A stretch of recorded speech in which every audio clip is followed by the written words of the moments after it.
ఈ శ్రేష్టమైన సమయాన్ని బట్టి దేవునికి వందనాలు చెల్లిస్తున్నాను. ప్రస్తుత దినాలన్నీ కూడా మనకు తెలుసు ఎట్లా ఉన్నాయో.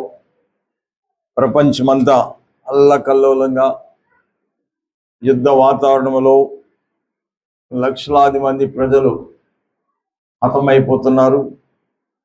అగ్నికి ఆహుతి అవుతా ఉంది ప్రపంచం.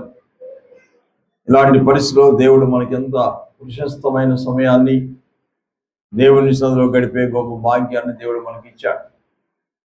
ఉదయకాలం నేను ఆలోచిస్తున్నప్పుడు ఎంతమంది ప్రజలు చెరసాల బంధకాల్లో ఉన్నవారు ఉన్నారు, హాస్పిటల్ పాలైన వారు ఉన్నారు, ఐసీలో పెట్టబడి మరి మరణంతో పోరాడుతున్న వారు ఉన్నారు. అలాంటి వారిలో దేవుడు మనల్ని ప్రేమించి ఆయన సన్నిధికి నడిపించినందుకు దేవునికి వందనాలు చెల్లిస్తున్నాను. ఉదయకాలం నేను మత్తయి సువార్త 14వ అధ్యాయం చదువుతున్నప్పుడు నాకు కొన్ని విషయాలు దేవుడు బయలుపరిచాడు. దానికి ఒక టైటిల్ పెట్టచ్చు మనం. దేవుని మందిరానికి వచ్చేవారు నాలుగు రకాల లేక 5 రకాల మనుషులు. 5 రకాల మనుషులు దేవుని మందిరానికి వస్తున్న వారిలో 5 రకాల మనుషులు ఉన్నారని నేను జ్ఞాపకం చేసుకున్నా. ఒకసారి ఆ మాట చదువుతాం. నేను చదువుతాను. మత్తయి సువార్త 14వ అధ్యాయము 13వ వచనం. యేసు ఆ సంగతి విని దోణి ఎక్కి అక్కడ నుండి అరణ్య ప్రదేశమునకు ఏకాంతముగా వెళ్ళాను. జన సమూహములు ఆ సంగతి విని పట్టణముల నుండి కాలి నడకను ఆయన వెంట వెళ్ళిరి. అక్కడ నుండి అరణ్య ప్రదేశమునకు ఏకాంతముగా వెళ్ళను. జన సమూహములు ఆ సంగతి విని, ఏ సంగతి అమ్మా? యేసు ప్రభు వారు అరణ్యములో ఉన్నారు సంగతి విని వారందరూ కూడా కాలి నడకన అరణ్యానికి వెళ్ళారట. ఏమండి, అరణ్యం అంటే ఎక్కడ ఉంటుంది? మన పక్కన ఉంటుందా? చాలా దూరం ప్రయాణం చేయాలి. మారేడుమిల్లి అంటే ఇక్కడికి దాదాపు ఒక 60 కిలోమీటర్లు కావచ్చు. అది అరణ్యం. అంటే ప్రజలందరూ కూడా కాలి నడకన దేవుని యొద్దకు వెళ్ళినట్లుగా మనము చూస్తూ ఉన్నాం. ఈ వెళ్ళిన వారిలో 5 రకాల మనుషులు కనబడుతున్నారు. ఎవరు 5 రకాల మనుషులు అని మనం చూస్తే ఏమండి, మొదటి రకం మనుషులు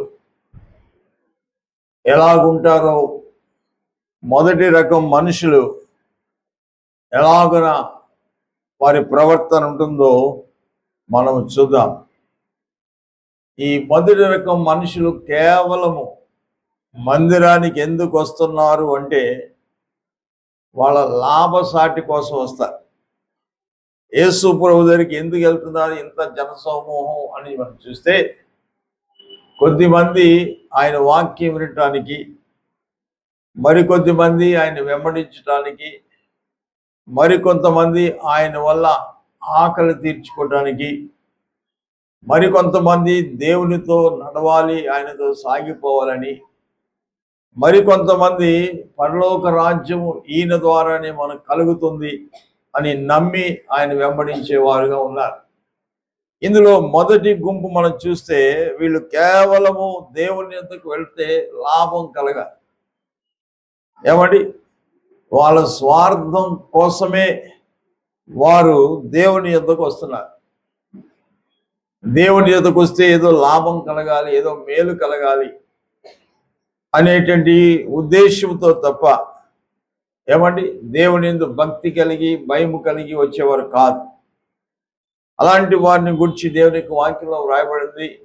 యెహెజ్కేలు గ్రంథము 33వ అధ్యాయము 31వ వచనం. యెహెజ్కేలు గ్రంథం 33:31 వచనం. నా జనులు రాదగిన విధముగా వారిని యొద్దకు వచ్చి నా జనులైనట్లుగా అంటే దేవుని జనులు కాకపోయినా దేవుని జనులైనట్లుగా, చదువుమా, నా జనులైనట్లుగా నీ ఎదుట కూర్చుండి నీ మాటలు విందురు గాని వాటిని అనుసరించి ప్రవర్తింపరు. వారి నోటితో ఎంతో ప్రేమ కనపరచుదురు గాని వారి హృదయము లాభమును అపేక్షిస్తుందట. అంటే దేవుని దగ్గరికి వచ్చి లాభాన్ని అపేక్షించేవారు, దేవుని యొద్దకు వస్తే ఏదో మేలు జరగాలని కోరుకునేవారు, దేవుని యొద్దకు వస్తే ఏదో లాభం పొందాలని అనుకునేటువంటి వారు. ఇది ఒక బ్యాచ్. ఏమండి, ఒరే వాళ్ళ ఆదివారం ప్రార్థనకి వెళ్తే భోజనాలు ఉంటాయటరా అనుకునేవారు. ఏమండి, ఏదో ఒక లాభాన్ని కలిగి ఉండాలి, ఏదో ఒక మేలు పొందుకోవడానికి రావటమే తప్ప. ఏమండి, కొంతమంది స్వస్థత పొందడానికి వస్తారు, కొంతమంది పెళ్లి కావాల్సి వస్తారు మందిరానికి, మరి కొంతమంది ఏదో ఉద్యోగం ఇస్తాడు దేవుడు అని వస్తున్నారు, మరి కొంతమంది ఒక ఇల్లు కట్టుకోవడానికి దేవుడు సహాయం చేస్తాడు అని వస్తున్నారు. ఇలాగన తమ స్వార్థం కోసం మాత్రమే దేవుణ్ణి వాడుకుంటున్నారు తప్ప, ఏమండి, ఆ అవసరం తీరిపోయాక దేవుణ్ణి పూర్తిగా మర్చిపోతున్నారు. ఏమండి, 10 మంది కుష్ఠరోగులు ఎంతో ఆశతో దేవుని యొద్దకు వచ్చారు, ఆయన ఎదుట సాగిలు పడ్డారు, ఆయనకు మొక్కారు. అంటే ప్రార్థన చేస్తున్నట్లుగానే కనబడుతున్నారు, భక్తి కలిగిన వారుగా కనబడుతున్నారు. ఆ జీవితాల్లో స్వస్థత కలిగిన తర్వాత, వారు మేలు పొందిన తర్వాత ఒక్కడు మాత్రమే దేవుణ్ణి జ్ఞాపకం పెట్టుకున్నాడు, దేవుని ఎడల కృతజ్ఞత కలిగి ఉన్నాడు. కానీ మిగిలిన 9 మంది కూడా పూర్తిగా ఆయన చేసిన మేలు మర్చిపోయి వారు తిరిగి వెళ్ళిపోయినట్లుగా మనం చూస్తా ఉన్నాం దేవుని బిడ్డారా. అయితే ప్రభు అడిగాడు, 10 మంది నా యొద్దకు వచ్చారు, 10 మంది శుద్ధులేరు కదా, మిగిలిన 9 లేరి ఎక్కడికి వెళ్ళారు వాళ్ళు అంటే అడ్రస్ లేదు. ఏమండి, అవసరం తీరిపోయిందంతే, ఇక దేవునితో మాకు పని లేదు అనేటువంటి బ్యాచ్ ఇది. ఏమండి, అవసరము తీరే వరకు, తెలుగులో సామెత ఉంది, వాడమల్లయ్య వాడమల్లయ్య అని. అవసరం అంతా తీరిపోయిగా పోరా బోడు మల్లయ్య అనేవాళ్ళుగా ఉన్నారు. దేవుని సన్నిధికి వచ్చి, ఏమండి, దేవుడిచ్చే మేళ్ళన్నీ కావాలి కానీ వారికి దేవుడు అక్కర్లేదు. మేళ్ళు పొందే వరకు క్రమంగా వస్తారు, క్రమంగా కూర్చుంటారు, క్రమంగా వాచి ఉంటారు, కానీ వారి హృదయం మాత్రం దేవునికి దూరముగానే ఉన్నట్లుగా దేవుని యొక్క వాక్యంలో మనం చూస్తూ ఉన్నాం. ఏమండి, ఏదైనా ఒక మీటింగ్ రమ్మంటే భోజనాలు ఉన్నాయా అని అడుగుతారు కొంతమంది. మీటింగ్ రెండమ్మా అంటే ఆటో పెడతారా అని అడుగుతారు. తమ సొంత కార్యాలకి మాత్రం ఎంత దూరమైన వెళ్తారు, కానీ దేవుని సన్నిధికి వచ్చే విషయంలో మాత్రం వారు స్వార్థపరులై లాభాన్ని అపేక్షిస్తూ ఉన్నారు. దేవుని బిడ్డారా, మన జీవితంలో మనకు నిజమైన దేవుడు దొరకటమే గొప్ప లాభం. నిజమైన దేవుణ్ణి మనం కనుగొనటమే గొప్ప ధనం లాంటిది. ఎందుకంటే ఒకప్పుడు మన పరిస్థితి ఎలాంటిదో తెలుసా మీకు? ఎఫెసీయులకు రాసిన పత్రిక 2వ అధ్యాయము 12వ వచనంలో చాలా విపులముగా పౌలు గారు రాస్తాడు. ఆ కాలమందైతే ఇశ్రాయేలుతో సహ పౌరులు కాక పరదేశులమును వాగ్దాన నిబంధనలు లేని వారును పరజనులను నిరీక్షణ లేని వారును లోకమందు దేవుడు లేని వారై ఉండి క్రీస్తుకు దూరస్తులై ఉంటమని మీరు జ్ఞాపకం చేసుకోండి. ఈ రోజున దేవుని బిడ్డారా, మనం దేవుణ్ణి కలిగి ఉన్నామంటే ఇక ఇంతకంటే మించిన గొప్ప లాభం మనకు ఇంకోటి లేదు. ఒకప్పుడు దేవుడు లేని వారు, దేవునికి దూరస్తులం, ఈ లోకమందు పరదేశులో స్థిర నివాసం లేనివారు. అలాంటి మనలను దేవుడు ప్రేమించి తన ప్రజలుగా ఉండటానికి దేవుడు మనల్ని ఎన్నిక చేసుకున్నాడు. భక్తుడైన దావీదు అంటాడు, ఇట్టి స్థితి గలవారు ధన్యులు, యెహోవా తమకు దేవుడుగా గల జనులు ధన్యులు. ఎంత శ్రేష్టమైన మాట. కాబట్టి రెండవ రకమైన క్రైస్తవులు లేక మనుషులు ఎవరంటే, వీళ్ళు మందిరానికి వస్తారు, ఎందుకు వస్తారో వారికే తెలియదు. ఏమండి, ఆదివారం కనుక చర్చికి వెళ్ళాలి, ఆదివారం కాబట్టి మందిరంలో ఉండాలి అని ఒక అలవాటుగా, ఒక ఆచారముగా, కొంతమంది అయితే టైం పాస్గా, ఏమండి ఇవాళ సెలవు కదా కాసేపు గడిపోద్దాంలే మందిరంలో అన్నట్లుగా వచ్చేవాడిని మనం చూస్తున్నాం. వీళ్ళు మందిరానికి వచ్చిన వారి మనసు దేవుని మీద కానీ వాక్యం మీద కానీ ఎంత మాత్రము నిలిచి ఉండదు. వారి చేతిలో ఫోన్ ఉంటుంది, లేక 2 ఫోన్లు ఉంటాయి, మనసు అంతా ఫోన్ మీద ఉంటుంది. ఫోన్ రింగ్ అయితే ఫోన్ పట్టుకుని బయటికి వెళ్ళిపోతారు. ఏమండి, దేవుడి మీద కానీ దేవుని వాక్యం మీద కానీ వారు మనస్సు లేనివారు అనేది మనం గమనిస్తున్నాం. మరికొంతమంది వాళ్ళను వాళ్ళు చూపించుకోవడానికి వస్తారు. వాళ్ళలో దేవుడు కనపడ్డ కానీ వారు వచ్చేది ఎందుకోసం అంటే వాళ్ళను వాళ్ళు కనపరుచుకోవడానికి, వాళ్ళను వారు చూపించుకోవడానికి వస్తారు. అలాంటి వారిని గురించి ప్రభు అన్నాడు, అయ్యో వేషధారులైన శాస్త్రులారా, పరిచయులారా, మీరెంతసేపు గిన్నెయు పళ్ళెమును వెలుపట శుద్ధి చేస్తున్నారు కానీ లోపల సోపుతోనూ అజితేంద్రముతోనూ నిండి ఉన్నది అంటున్నాడు. అర్థమైందా? వాళ్ళు పై రూపం చూపించుకుంటానికి వస్తున్నారు తప్ప వారి హృదయంలో చాలా కల్మషము కనబడతా ఉంది. అలాంటి వారు కూడా మందిరాలకు వస్తూ ఉంటారు, కనబడతా ఉంటారు అనేది మనం గమనిస్తూ ఉంటాం. పోనీ ఏమైనా ప్రార్థనకు ముందుగా వస్తారా? ప్రార్థనకు ముందుగా వచ్చి మొదటి ప్రార్థనలోనే కూర్చుంటారా అంటే లేదు. వీళ్ళు ప్రార్థనకు ముందు వస్తే వాళ్ళకి ఇన్షాల్ట్ మాట.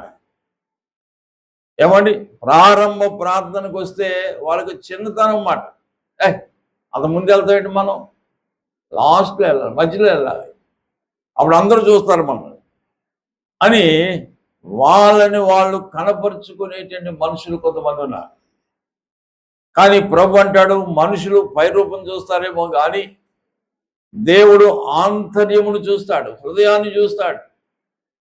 నువ్వు దేవుని మందిరానికి ఎలాగ బయలుదేరావో, ఎలాగ వస్తున్నావో అనేది నీవు ఇంటి దగ్గర ఉండగానే దేవుడిని నీ హృదయాన్ని ఎరిగిన వాడే నిన్ను గమనిస్తూ ఉంటాడు. అర్థమైందా అండి? అంతేకాదు దేవుని బిడ్డారా, కొంతమంది దేవుని వాక్యం ప్రకటిస్తుంటే విశ్రాంతి తీసుకుంటారు, నిద్రపోతూ ఉంటారు. ఏమండి, పౌలు గారు విస్తరించి దేవుని ఆత్మతో నిండి దేవుని వాక్యం చెప్తుంటే ఐతుకు అనే ఒక మనుషుడు వచ్చాడు, కానీ కూర్చోవలసిన చోట కూర్చోకుండా కిటికీలో కూర్చుని నిద్రమత్తు వల్ల తూగి కింద పడి చనిపోయాడు, ప్రాణం విడిచిపెట్టాడు. మందిరానికి వచ్చి ఎంతోమంది బ్రతికి వెళ్ళారు, ఇతగాడు మందిరానికి వచ్చి చనిపోయాడు. అంటే అతనికి మేలుకు బదులు కీడు కలిగినట్టుగా మనం చూస్తున్నాం. కొంతమంది దేవుని మందిరానికి వస్తారు కానీ మేలు పొందడం కంటే కీడే ఎక్కువ పొందుతూ ఉంటారు. దేవుని బిడ్డారా, ఈ విషయంలో మనం చాలా జాగ్రత్తగా ఉండాలని మీకు జ్ఞాపకం చేస్తున్నాను. దేవుని యొక్క మాటలు ఏమండి ఐతుకి అర్థం కాలేదు. మందిరానికి ఎందుకు వస్తాం మనం? దేవుడు మనతో మాట్లాడాలని, దేవుని మాటలు మనం వినాలని, దేవుని వాక్యము చేత మన జీవితాలను కట్టుకోవాలని, సరి చేసుకోవాలని, సరిదిద్దుకోవాలని, పొరపాట్లు ఏమైనా ఉంటే చక్కదిద్దుకోవాలని, దేవునికి ఇష్టంగా బ్రతకాలని మనం దేవుని మందిరానికి వస్తాం, దేవుని వాక్యం కొరకు వస్తాం. కానీ వీళ్ళు దేవుని వాక్యం కొరకు కాదు కదా, ఏమండి, కాలక్షేపానికి వస్తూ ఉంటారు. కానీ దేవుని మాట యొక్క విలువ ఆకాశానికి బాగా తెలుసట, సముద్రానికి బాగా తెలుసట, భూమికి దేవుని మాట బాగా తెలుసట. అందుకే దేవుడు మనుషులతో మాట్లాడటం కంటే సృష్టితో మాట్లాడటానికి ఎక్కువ ఇష్టపడేవాడు. యెషయా గ్రంథం 1వ అధ్యాయం 2వ వచనంలో, ఆకాశమా ఆలకించుము, భూమి చెవియొగ్గుము, నేను పిల్లలను పెంచి గొప్ప వారినిగా చేసి తిని వారు నా మీద తిరుగుబాటు చేసి ఉన్నారు. ఆకాశమా ఆలకించుము అంటున్నాడు, ఆకాశంతో మాట్లాడుతున్నాడు. భూమి చెవియొగ్గుము అంటున్నాడు, అవి ఎలర్ట్ అయిపోయి గడగడ వణుకుతున్నాయి. దేవుని స్వరము, ఆయన వాక్కు చేత మేము కలగబడ్డాం, ఆయన వాక్కు చేత మేము సృష్టించబడ్డాం. అట్టి సృష్టికర్తని దేవుడు మాతో మాట్లాడుతున్నాడని మరి భూమి కానీ, ఆకాశము కానీ, సముద్రము కానీ గడగడ వణుకుతూ దేవుని మాటలు వింటున్నాయి.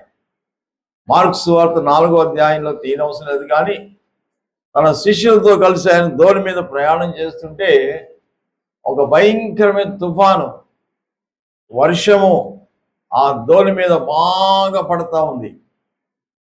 ప్రభువారు ఆ యొక్క దోణి అమరమున విశ్రమించాడు. అర్థమైందా? ఆ సమయంలో శిష్యులు భయపడి కలవరపడి ప్రభువుని లేపి, బోధకుడా, మేము నశించిపోతున్నాము, నీకు చింత లేదా అని అడిగారు. ప్రభువు లోపల నవ్వుకున్నాడు. అరే, సముద్రం మీద ప్రయాణం చేస్తున్నా నేను ఎవరో ఇంతవరకు మీరు తెలుసుకోలేకపోయారు. నా కూడానే ఉన్నారు, నాతోనే ఉన్నారు, నా మాటలు వింటున్నారు, ఎలాంటి కార్యాలు జరుగుతున్నాయో చూస్తున్నారు. అయినప్పటికీ కూడా నాతో ఉండి మీరు విశ్వాసము లేని వారిగా ప్రయాణం చేస్తున్నారు, నాతో ఉండి నా మీద నమ్మకం లేకుండా ఉంటున్నారు అని ప్రభువారు వారిని మందలించాడు.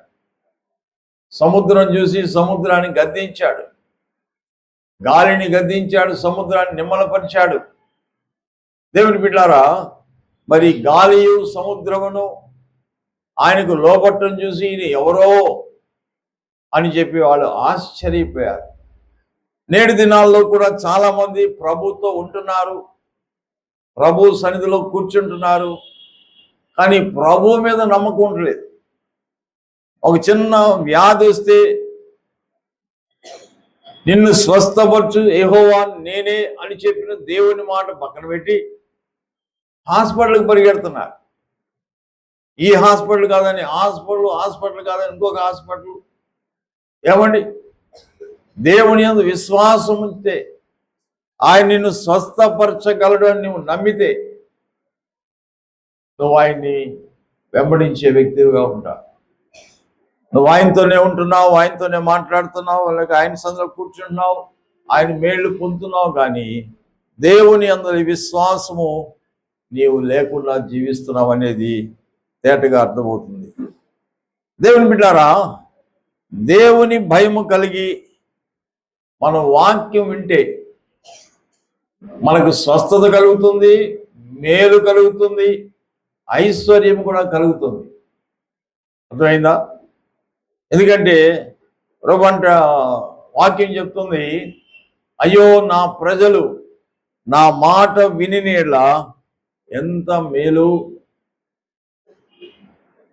వారు నా మార్గమును అనుసరించి నడుచుకుంటే వారికి ఎంత మేలు అని దేవునికి వాక్యం మనకు సెలవిస్తూ ఉంది. కాబట్టి దేవుని బిడ్డారా, 3వ బ్యాచ్ ఉంది. వీళ్ళు క్రైస్తవులే, మందిరానికే వస్తారు, కానీ వీళ్ళు ఎవరంటే శరీర సంబంధులు. దేవుని మందిరానికి వచ్చే వారిలో ఇదొక బ్యాచ్. వీళ్ళు ఏమండి, శరీర సంబంధులైనందున మందిరానికి వచ్చి కూర్చున్నా వీళ్ళకి ఒక్క మాట అర్థం కాదు. ఎందుకంటే పౌలు గారు చెప్పాడు, 1 కొరింథీ 2వ అధ్యాయము 14వ వచనంలో, ప్రకృతి సంబంధమైన మనుషులు దేవుని విషయములను గూర్చి అంగీకరించరు.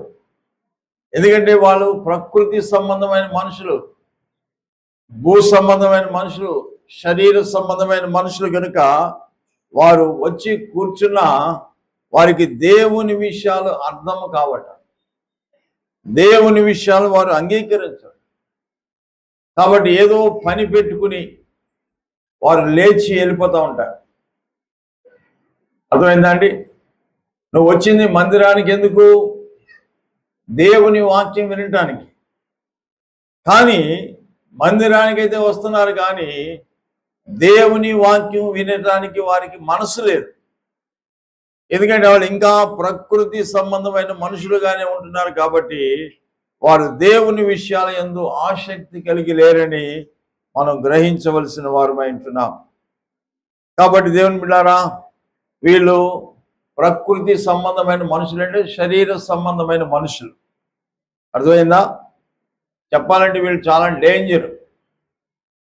ఆత్మ సంబంధమైన మనుషుల మధ్య వీరు కలిశారంటే, ఏమండి, వీళ్ళు కూర్చున్నారంటే వీళ్ళు ఆత్మ సంబంధమైనటువంటి వ్యక్తులను కూడా చెరుపుతారు, పాడు చేస్తారు అని మనం గ్రహించాలి. వీళ్ళు చాలా డేంజర్ అని చెప్పాలి. ఏమండి, వీళ్ళు ప్రతి విషయానికి అంగీకరించరు కదా, తిరుగుబాటు చేస్తారు. అర్థం చేసుకోరు కదా, అపార్థం చేసుకుంటారు. ఈ 5 రకాల గుంపుల్లో నువ్వు ఏ గుంపుకు చెంది ఉన్నావో దేవుడు నీతో మాట్లాడుతుంటే నువ్వు గ్రహించాలి, సరి చేసుకోవాలి. ఆ గుంపులోంచి మనం బయటికి రావాలి. దేవుడు అన్య జనుల్లో నుంచి తన కొరకు తన ప్రజలను ఎలా వేరు చేసుకున్నాడో అలాగే మనం వేరు కావాల్సిన వారమై ఉంటున్నాం. నువ్వు ఏ గుంపులో ఉన్నావు? ప్రకృతి సంబంధమైన శరీర సంబంధమైన వారి మధ్య ఉంటున్నావా? ఏమండి, వీళ్ళు ప్రతి విషయంలో కూడా తిరుగుబాటు స్వభావం కలిగి ఉంటారు.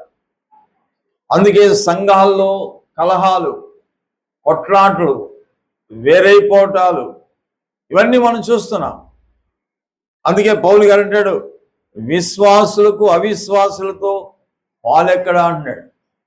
ఏమండి, కాబట్టి ఆత్మ సంబంధమైన విషయాలు వీళ్ళు వినరు. వీళ్ళు ఎంతసేపు కలుసుకున్నారనుకోండి, కలుసుకుంటే ఏం మాట్లాడుకుంటారు? సపోజ్ మీకు ఒక ఎగ్జాంపుల్ చెప్తున్నా. మన చర్చికి తమిళ్ భాష మాట్లాడే కుటుంబాలు ఒక 4 వచ్చాయి. ఈ 4 కుటుంబాలు చర్చికి వస్తున్నారు. మన చర్చి అయిపోయిన తర్వాత మనం అందరం కలిసి తెలుగు మాట్లాడుకుంటుంటే ఆ 4 కుటుంబాలు ఏం మాట్లాడుకుంటారు? తమిళ్ మాట్లాడుకుంటారు కదా. అలాగే చర్చ అయిపోయిన తర్వాత ఆత్మ సంబంధులందరూ ఆత్మ విషయాలు మాట్లాడుకుంటుంటే శరీర సంబంధులందరూ శరీర విషయాలు మాట్లాడుకుంటారు. శరీర విషయాలు అంటే ఏంటి? బంగారం ఎంత కొన్నావు, ఈ నెలలో చీరలు ఎందుకు కొన్నావు, డబ్బులు బాగా సంపాదిస్తున్నావా?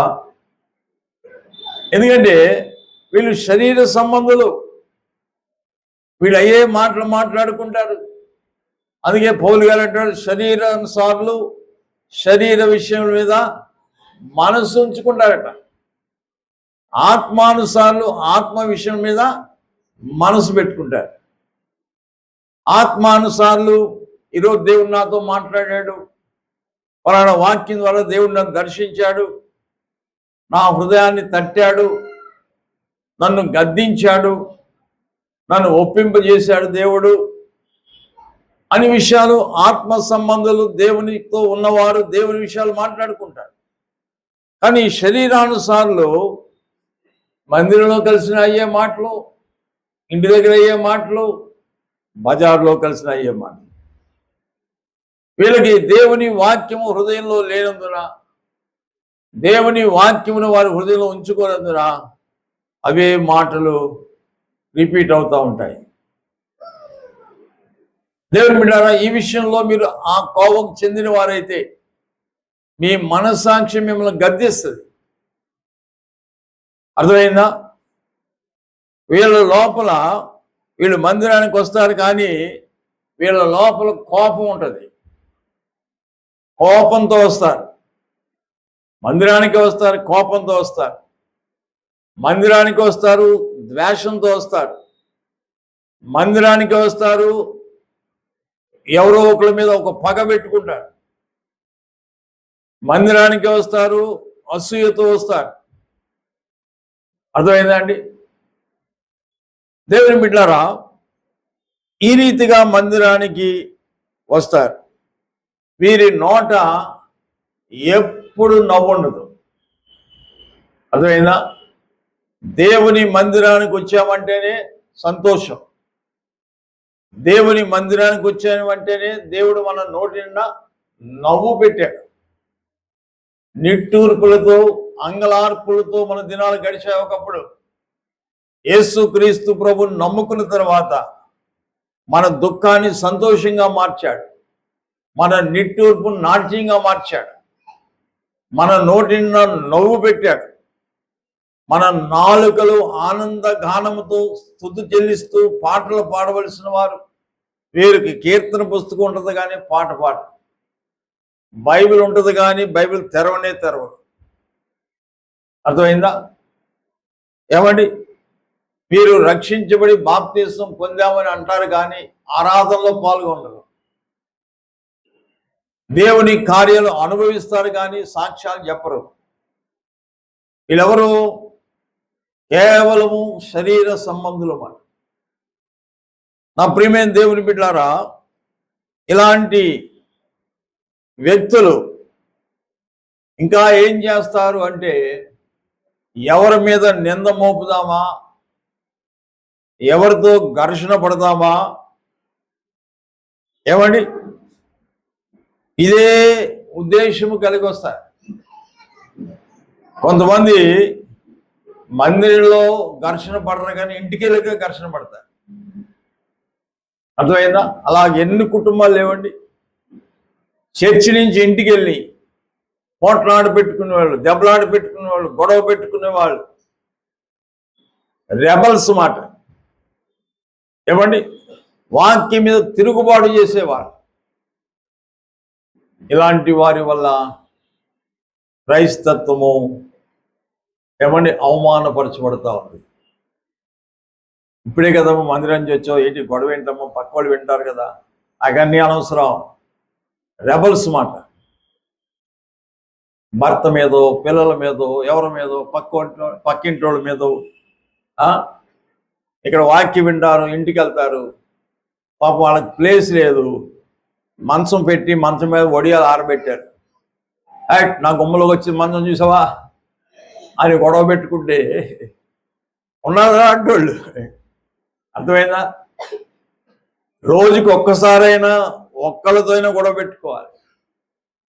ఇలాంటి బ్యాచ్ దేవుని సంఘాల్లో ఉన్నారని పౌలు గారు చెప్తాడు. చూడండి ఒకసారి మొదటి కొరింథీ పత్రిక 10వ అధ్యాయము, 1 కొరింథీ 1వ అధ్యాయం 10వ వచనం. సహోదరులారా, మీరందరూ ఏక భావంతో మాట్లాడవలననియు, మీలో కక్షలు లేక ఏక మనసుతోనూ ఏక తాత్పర్యముతోనూ మీరు సన్నద్ధులై ఉండవలననియు మన ప్రభు అయిన యేసుక్రీస్తు పేరట మిమ్మల్ని వేడుకొనుచున్నాను. పౌలు గారు ఎంత బాధపడుతున్నాడంటే, ఇంతకాలం నుంచి మీరు సంఘానికి వెళ్తున్నారు, దేవుని వాక్యం వింటున్నారు, ఇంకా మీలో కక్షలేంటి, ఇంకా మీలో ఈ ద్వేషాలేంటి, నేను సహించలేకపోతున్నాను, దేవుని సంఘము పరిశుద్ధ సంఘము, దేవుని సంఘము, ఆయన రక్తముతో కడగబడిన సంఘము. మీలో ఇంకా ఇలాంటి వారు మిగిలి ఉన్నారని నేను బాధపడుతున్నా. అందరూ అలాగుండరు. అర్థమైందా? ఒకవేళ ఈ 3వ బ్యాచ్కి తగినట్లుగా ఒకవేళ నీవుంటే మన మనసు మార్చుకోవాలి, మన బ్రతుకు మార్చుకోవాలి. అలాగే 1 కొరింథీలోనే 3వ అధ్యాయం 3వ వచనం, మీలో అసూయయు కలహమునుండగా మీరు శరీర సంబంధులై మీరు మనుష్య రీతిగా నడుచుకున్నవారు కారా? మీలో ఇంకా ఏమున్నాయి? ఏమా? అసూయయు కలహమును ఉన్నవి. దేవుని బిడ్డలారా, ఇంకా దేవుని వాక్యములో ఎదుగుతూ దేవుని మందిరానికి వస్తూ వీటిని ఇంకా మీరు కలిగి ఉంటున్నారా? ఎందుకు మీరు ఈ అసూయ? ఏమండి, ఒకరు మంచి శారీ కట్టుకొస్తే ఆ శారీని చూసి అసూయపడతారు. ఎవరైనా గొలుసు చేయించుకొస్తే ఆ గొలుసుని చూసి అసూయపడతారు. అరే, వీరికి దేవుడు ఇచ్చాడు అని సంతోషించాలి. దాన్ని బట్టి మనం దేవుని స్తుతించాలి. మనకెందుకు అసూయ, మనకెందుకు ద్వేషం? ఇలాంటి వారు ఇంకా సంఘాల్లో ఉన్నారని మనం గ్రహించాలి. అంతేకాదు, వీళ్ళు మందిరానికి వచ్చి తీర్పు తీరుస్తూ ఉంటారు. మత్తయి సువార్త 7వ అధ్యాయము 1వ వచనం చదవండి. మత్తయి సువార్త 7వ అధ్యాయము 1వ వచనం. మీరు తీర్పు తీర్చకుడి, అప్పుడు మిమ్మును గూర్చి తీర్పు తీర్చబడదు. మీరు తీర్పు తీర్చకుడి. వీళ్ళు దేవుని కంటే పై స్థానంలో ఉన్నట్లుగా ఫీల్ అయిపోతారు. దేవుడికి తీర్పు తీర్చడం రాదు, మేమే తీర్పు తీర్చేస్తున్నాం సంఘంలో అని చెప్పి వీళ్ళే తీర్పు తీర్చేస్తారు. దేవుడైనా వాయిదా వేస్తాడేమో కానీ వీళ్ళు స్పాట్లో తీర్పు తీర్చేస్తారు. దేవుని బిడ్డలారా, దేవుని వాక్యం చెప్తుంది, ముందు నీ కంటిలో దూలము తీసుకో, తర్వాత నీ ఎదుటివాని కంట్లో నలుసు తీ. అర్థమైందా? తీర్పు తీర్చడానికి నీవెవడవు? నువ్వేమైనా జడ్జివా? నువ్వేమైనా దేవుడువా? నువ్వేమైనా పైన దిగొచ్చావా? నీవంత పుణ్యాత్ముడువా? యేసు ప్రభు దగ్గరికి ఒక స్త్రీని పట్టుకొచ్చారు. బాధకుడా, ఈమె పాపం చేస్తుండగా పట్టబడింది కనుక మేము ఈమెను రాళ్లతో కొట్టి చంపాలని చెప్పింది మా ధర్మశాస్త్రం, నువ్వేం చెప్తావని అడిగారు. అంటే వాళ్ళు కొట్టి చంపేయటానికి, జడ్జిమెంట్ చేయడానికి వచ్చారు. కానీ ప్రభు అన్నాడు, మీలో ఎవడు పాపము చేయలేదు వాడు మొదట రాయి వేయండి. ఎవడేయగలడండి? దేవుని ముందు రాయి వేసేంత పరిశుద్ధులు ఉన్నారా? దావీదంటాడు, యెహోవా నీవు దోషములు కనిపెట్టి చూచినేళ్ళ ప్రభువా ఎవడు నీ సన్నిధిని నిలబడగలడు? ఎవడు నిలబడ్డాడండి? ఎవరు నిలబడ్డారు అక్కడ? ప్రభు తప్ప, ఆమె తప్ప ఎవరు లేరు అక్కడ. అర్థమైందా? కనుక మరొకడు నాడు పరిసయ్యుడు సుంకల మీద నేరం మోపి నెపాలు చెప్తున్నాడు. అందుకు వాడు దేవుని దగ్గరికి వచ్చాడు. అందుక మనం దేవుని దగ్గర రావాల్సింది. దేవుని మీద గమనించండి, ఒకవేళ అలాంటి బ్యాచ్లో ఉండి ఎంతసేపు ఎదుటి వారి మీద నిందలు మోపటం, నేరం మోపటం, అవమానించటం, అపహాస్యం చేయటం, ఒకవేళ ఇలాంటి బ్యాచ్లో నీవు ఉంటే దయచేసి దేవుని ఉగ్రత నీ మీదకి రాకముందే ఆ బ్యాచ్లోంచి నువ్వు బయటకు రావాలి. అలాంటి మనుషుల మధ్యలోంచి నువ్వు బయటకు రావాలి. అర్థమైందా? తర్వాత వీళ్ళు ఏమండి క్రమంగా దేవుని మందిరానికి వచ్చేవారు కాదు. వస్తారు మందిరానికి, కానీ క్రమం రాదు. దేవుడు సంఘానికి ఒక క్రమం పెట్టాడు. బుధవారం స్త్రీల మీటింగు, శుక్రవారం విజ్ఞాపన ప్రార్థన కూడిక, ఆదివారం ఆరాధన, పరిశుద్ధాదివారము, ఇలాంటి నియమ నిబంధనలకు కట్టుబడి క్రమాన్ని పాటించలేని నామకార్థ స్థితిలో ఉంటారు. ఆదివారం వెళ్తే సరిపోతులే, శుక్రవారం కూడా వెళ్తామా, బుధవారం కూడా వెళ్తామా, ఆయన అంత దూరం వెళ్తామా, ఇది వీళ్ళు సముద్రాలు దాటి దేశాలు దాటి వెళ్ళినట్టుగా. ఏమండి, బుధవారం వెళ్ళి శుక్రవారం వెళ్ళి ఆదివారం వెళ్ళామంటే ఎంత ఖర్చు అవుద్ది లెక్కలు వేసుకుంటారు వీళ్ళు. రాను బోను ఆటోకి ఎంత అవుద్ది లెక్కలు వేసుకుంటారు. ఏమండి, యేసయ్య అలా లెక్కలు వేసుకుంటే ఆలోచించండి, ఆయన పరలోకం నుంచి భూమి మీదకి వచ్చాడంటే ఎంత ఖర్చు అవుద్దండి. మన ప్రధానమంత్రి గారు మోడీ గారు అమెరికా వెళ్ళొచ్చాడంటే ఎన్ని కోట్లు ఖర్చు అవుతుందో తెలుసా మీకు? కోట్లే. కానీ ఎవడు లెక్క అడగడు, లెక్క అడిగేది కాదు అది. దేవుని మందిరానికి వస్తున్నావంటే, నువ్వు లెక్కలు వేసుకున్నావంటే అసలు నువ్వు దేవునికి ఎంత రుణపడి ఉన్నావో తెలుసా? మీరు వెండి బంగారు వంటి క్షయ వస్తువుల చేత విమోచింపబడలేదు, కానీ గొర్రె పిల్ల వంటి అమూల్యమైన క్రీస్తు రక్తము చేత నీవు విమోచించబడ్డావు. నీకెంత ధన్యత, భాగ్యం ఇచ్చాడు దేవుడు.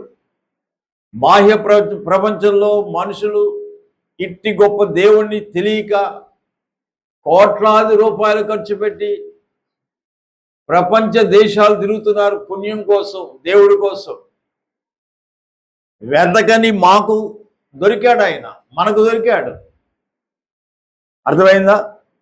ఇలాంటి దేవుని క్రమంలోనికి రాకుండా ఏదో ఆదివారం వస్తున్నాం పోతున్నాం అంతవరకే తప్ప, ఏమండి, దేవునిలో ఎదగాలి, దేవునిలో కొనసాగాలి, దేవుని రాజ్యానికి చేరుకోవాలనే ఆ ఆశ నీలో ఉంటే 3 సార్లే కాదు 4 సార్లైనా వస్తామయ్యా మేము మందిరానికి అనే కోరిక నీకుంది. చాలామంది క్రమాన్ని పాటించలేకపోవడానికి కారణం ఏంటంటే దేవుని గూర్చిన అవగాహన వారికి పూర్తిగా లేనందున ఏదో ఒక విగ్రహం దగ్గరికి వెళ్ళి వస్తున్నట్టుగా పోతున్నట్టుగానే ఉన్నారు తప్ప సజీవుడైన దేవుని సన్నిధికి వెళుతున్నాం, ఆయన సన్నిధిలోనికి వెళుతున్నాం అనేటువంటి అవగాహన ఉన్నప్పుడు దేవుని మందిరాన్ని విడిచి మనం ఉండలే. దేవుని గూర్చిన గొప్ప అవగాహన దావీదు కలిగి ఉన్నాడు కాబట్టి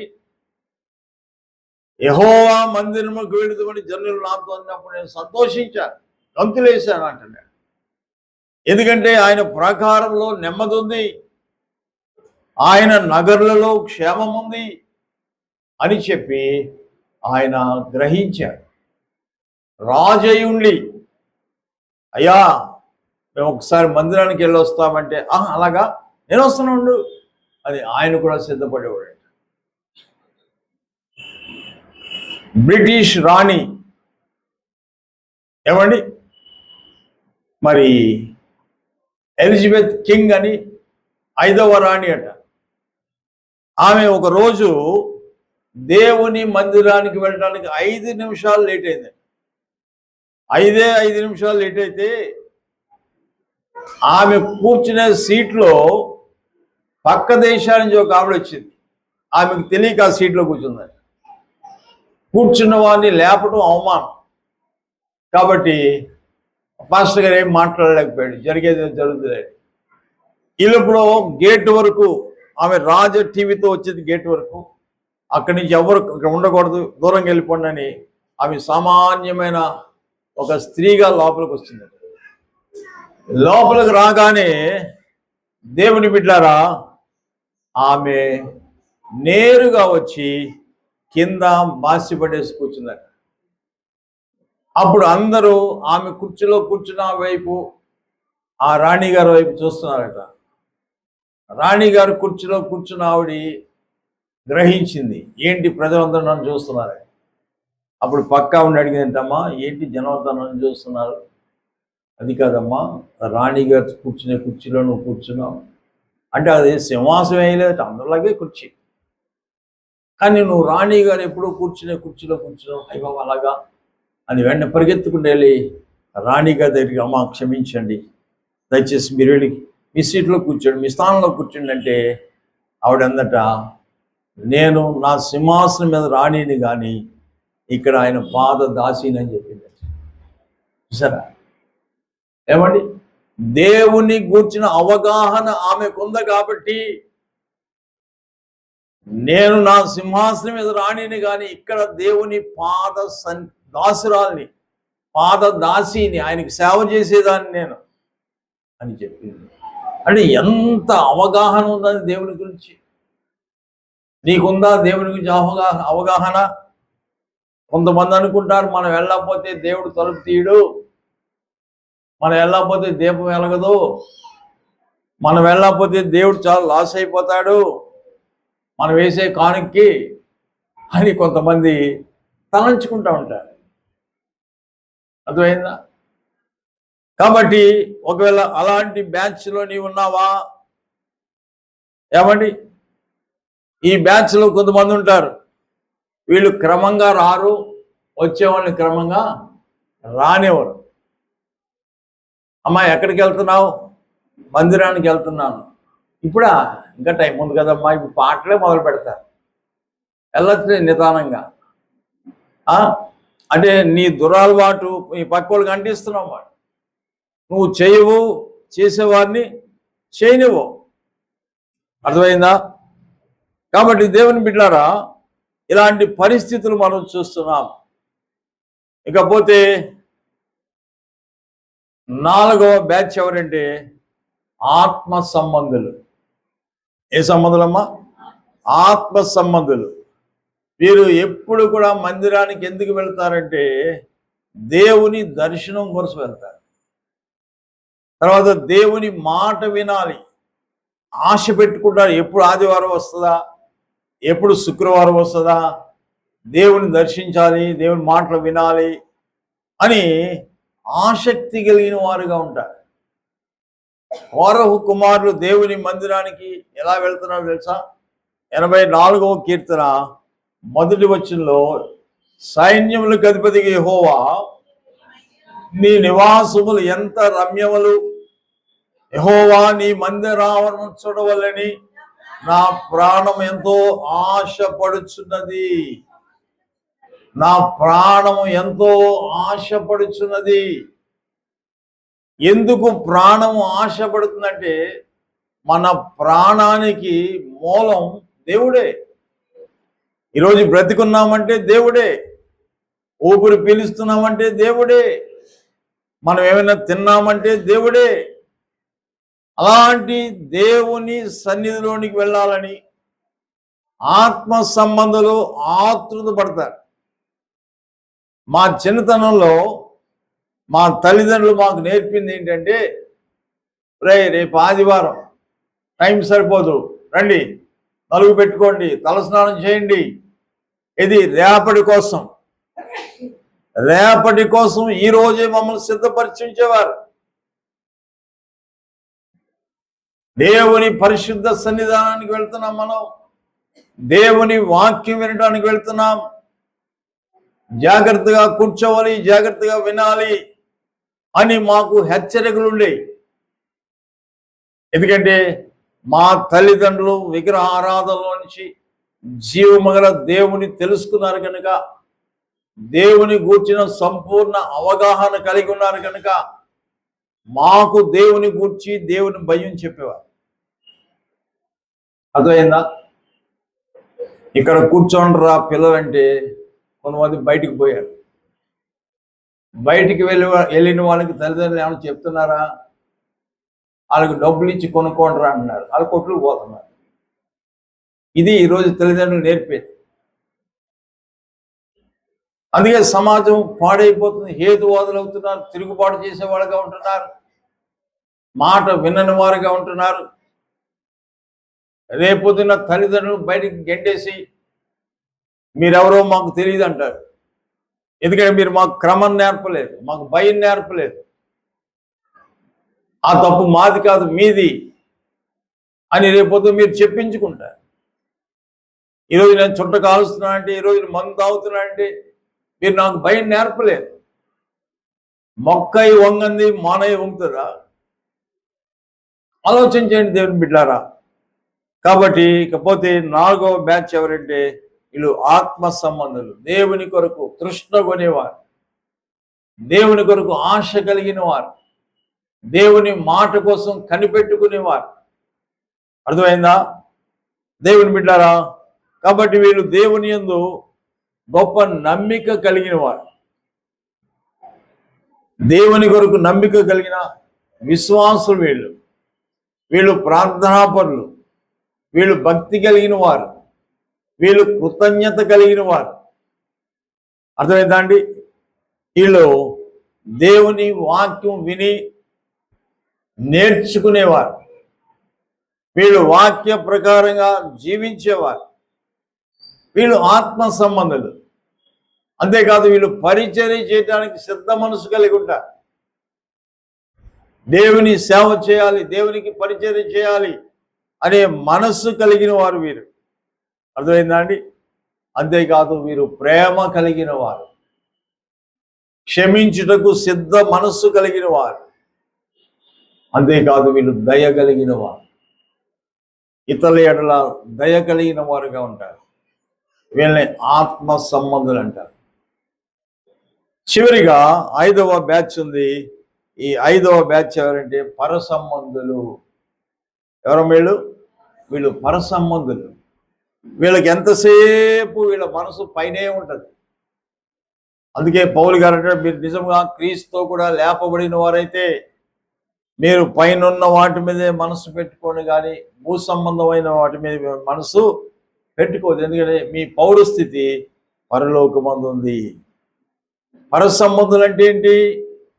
ఎప్పుడు పరలోకం వెళ్ళిపోదామా అని ఎదురు చూసేవారు, దేవుని రాకడ కోసం సిద్ధపడి కనిపెట్టేవారు, ఈ భూమి మీద అడ్డుగా ఆటంకంగా ఉన్న వాటినితో వారు యుద్ధము చేసేవారు, పోరాడేవారు. అర్థమైందా అండి?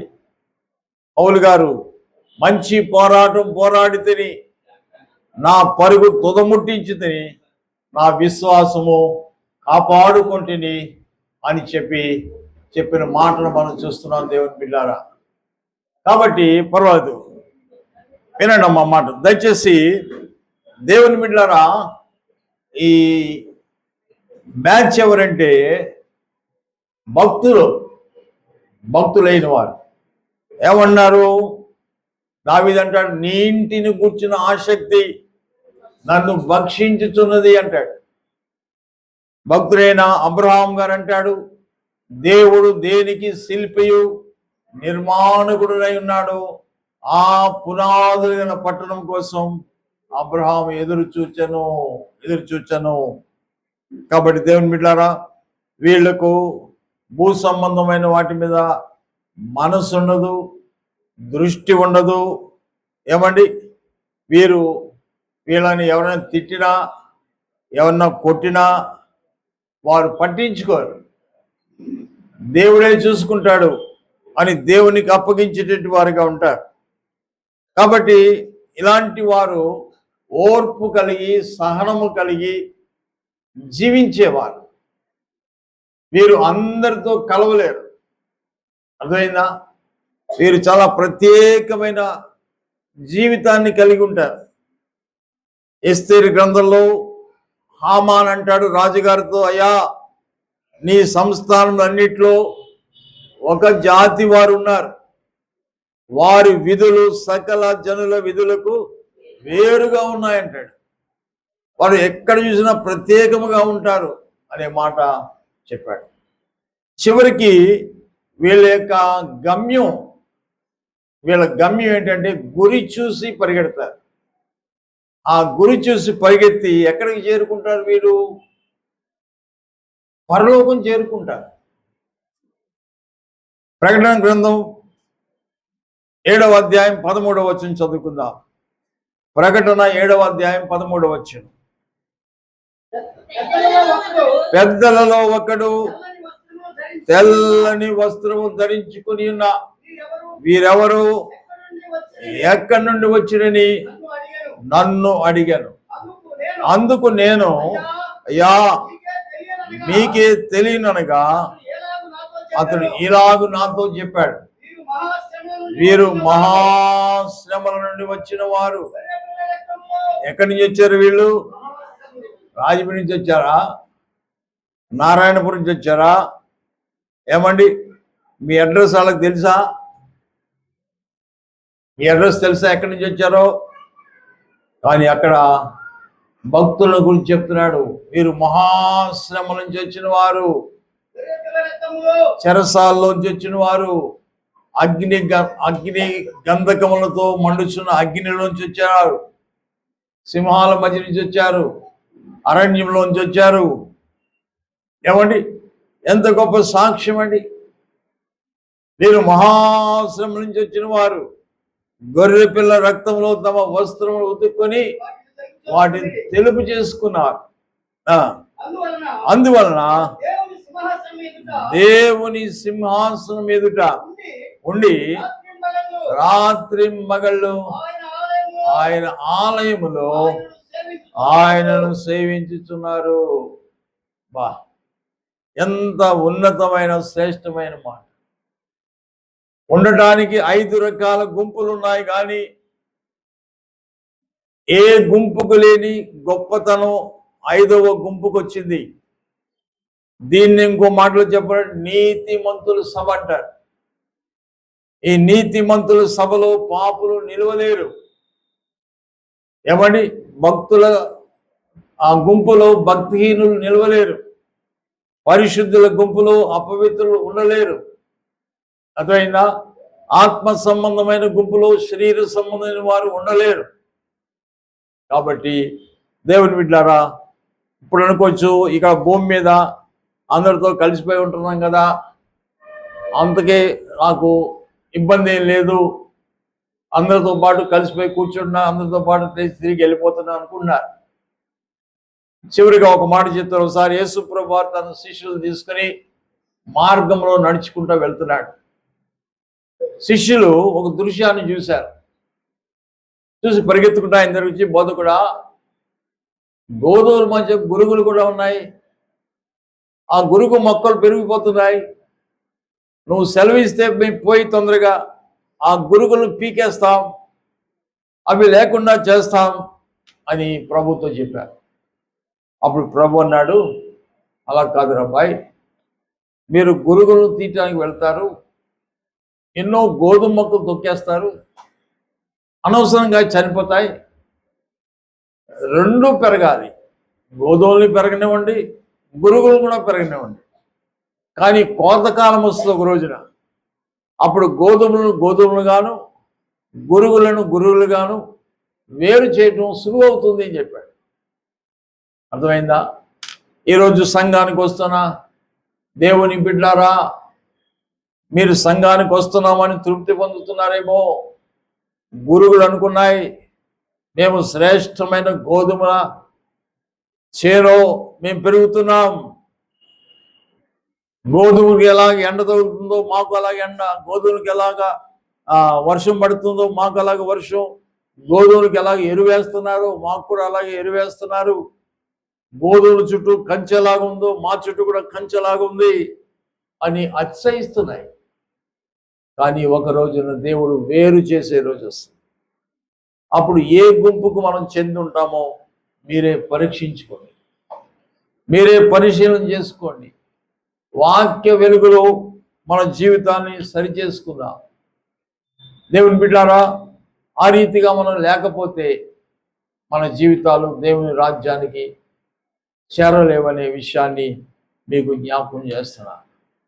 దేవుడు మనందరినీ వాక్యం ద్వారా బలపరిచి దీవించునుగాక. ఆమేన్. ప్రార్థన చేసుకుందాం. తల వంచినట్లయితే ప్రార్థన చేసుకుందాం.